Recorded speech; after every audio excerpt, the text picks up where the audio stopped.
안녕하세요. 천천히 걷는 것을 좋아하는 천로로 목사입니다. 우리는 사도신경에 대해서 천천히 생각해 보고 있습니다. 우선 복습을 먼저 해봐야 되겠죠? 사도신경, 무엇이었나요? 사도라는 단어는 예수님의 제자들이라는 단어였고, 신경이라는 단어는 믿는 것에 대한 고백. 합쳐서 생각하면 예수님의 제자들이 믿는 것에 대해서 정리한 내용이 바로 사도신경입니다. 이 사도신경은요, 언제부터 시작돼서 어떻게 지금 전해져 내려오고 있는지 살짝 생각해 보도록 하겠습니다. 사도신경은 150년 전부터 시작된 겁니다. 그리고 1647년까지 많은 수정과 또 보완을 거쳐서 지금의 사도신경이 나온 거예요. 우선 1523년까지를 보면 이 사도신경이 150년부터 로마 신조라는 이름으로 나오게 되면서 그 이후로 조금씩 변경도 되고 수정도 되고 보완이 됩니다. 그래서 니케아 신경, 그리고 니케아 콘스탄티노플 신경, 그리고 칼케돈 신경, 그리고 찌빙글리의 67개조 조항까지 해가지고 종교개혁이 있기 전까지 신조들이 변화가 되어서 지금의 사도신경이 만들어진 겁니다. 그럼 그 이후에 있었던 1530년부터 1647년까지는 이 사도신경을 중심으로 여러 신앙 고백들이 점점점 길게 만들어진 겁니다. 그래서 지금 저희가 장로교회잖아요. 장로교회 표준 문서로 웨스트민스터 신앙 고백을 외우고 있는데 이 사도신경에서부터 시작돼서 지금 이 웨스트민스터 신앙 고백은 약 150문제 정도의 문답으로 되어 있다고 볼 수 있습니다. 그리고 우리가 이 사도신경의 의미를 두 가지로 같이 살펴보았습니다. 사도신경의 의미 두 가지 뭐였죠? 네, 지도와 방패입니다. 지도, 믿음의 핵심이 정리되어 있는 것을 지도라고 했고요. 그 다음 방패, 우리의 믿음을 지켜준다. 하나님 나라에 가기 위한 믿음의 핵심이 정리되어 있는 것이 바로 사도신경이죠. 그렇기 때문에 사도신경이라는 지도를 잊어버리면 하나님 나라에 찾아가기가 어렵습니다. 그렇기 때문에 이 지도, 믿음의 핵심이 정리되어 있는 이 지도를 절대 잃어버려서는 안 되겠죠. 두 번째, 방패입니다. 사탄의 공격과 시험에서 우리의 믿음을 지켜주는 것이 바로 사도신경이에요. 그렇기 때문에 이 사도신경이라는 방패를 잘 정비를 해야 된다고 이야기를 했었습니다. 그래서 우리가 예배 때마다 이 사도신경을 고백하는 거예요.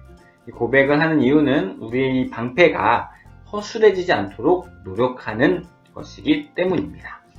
그래서 이 초대교회에서는 이 사도신경을 이렇게 사용했습니다. 우리의 지도가 되기 때문에 새로 교회에 오는 사람들이 있으면 무조건 사도신경을 가르치고 공부하겠어요. 지금으로 얘기하면 새신자 교육에 이 사도신경이 사용된 겁니다. 두 번째는 이단의 위협으로부터 우리를 지켜주는 일을 했습니다. 네, 여기 양들이 많은데 이 중에 늑대를 찾아보세요. 네, 가운데 있는 게 늑대였죠. 당연히 잘 찾을 수 있었을 겁니다. 왜냐하면 알고 있기 때문이죠.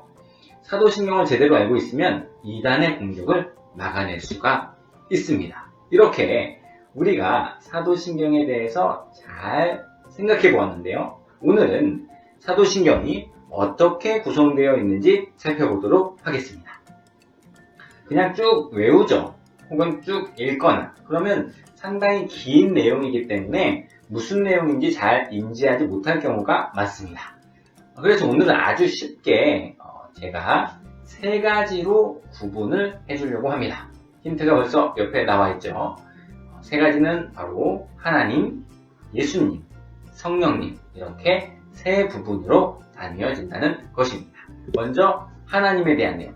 영어로 보면요. 이 모든 시작에 I believe in 이라는 내가 믿습니다 라는 고백으로부터 그 다음에 대상 하나, 둘, 셋 이렇게 하나님, 예수님, 성령님이 나옵니다. 첫 번째는 I believe in God.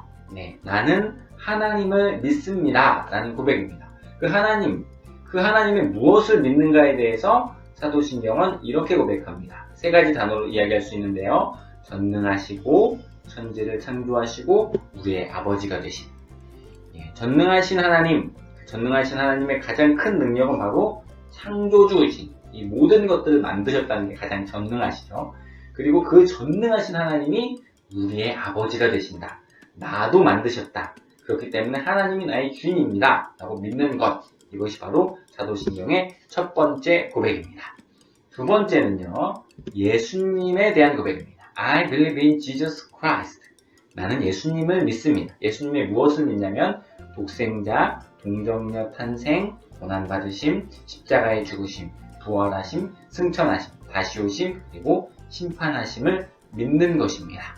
예수님의 일생, 예수님이 살아온 공생의 기간의 내용들을 믿는다.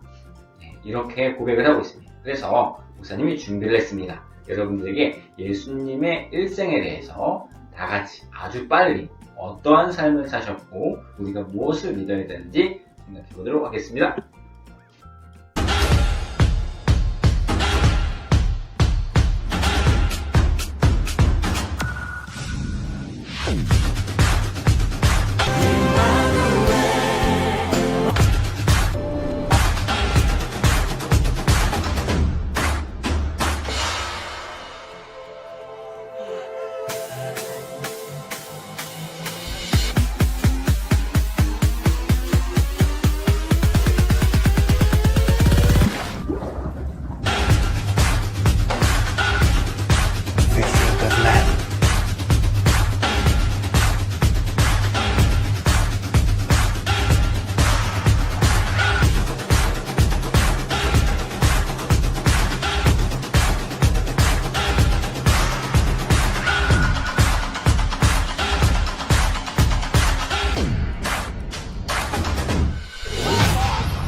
I am coming soon. May the grace of the Lord be with all God's people.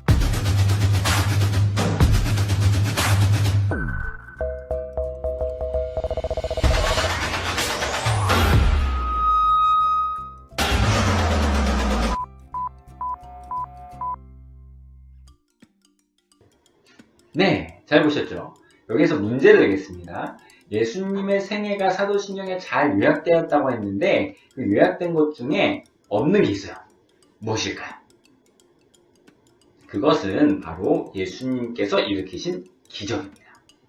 우리가 예수님을 믿는다고 할 때에 예수님을 믿는 믿음에는 예수님의 기적이 들어가진 않습니다.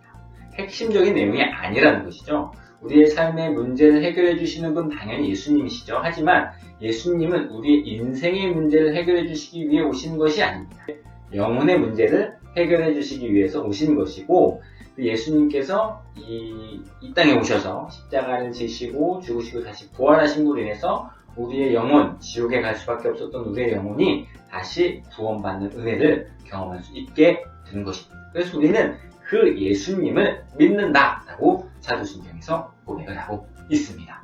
세 번째입니다. 마지막 세 번째는 성령님이에요. I believe in Holy Spirit. 네, 나는 성령님을 믿습니다. 그럼 성령님의 무엇을 믿느냐? 교회를 거룩하게 하시고 성도를 교통하게 하시고 죄를 용서하시고 우리의 부활과 영생을 소망하게 하는 그 성령님을 우리가 믿는다고 합니다.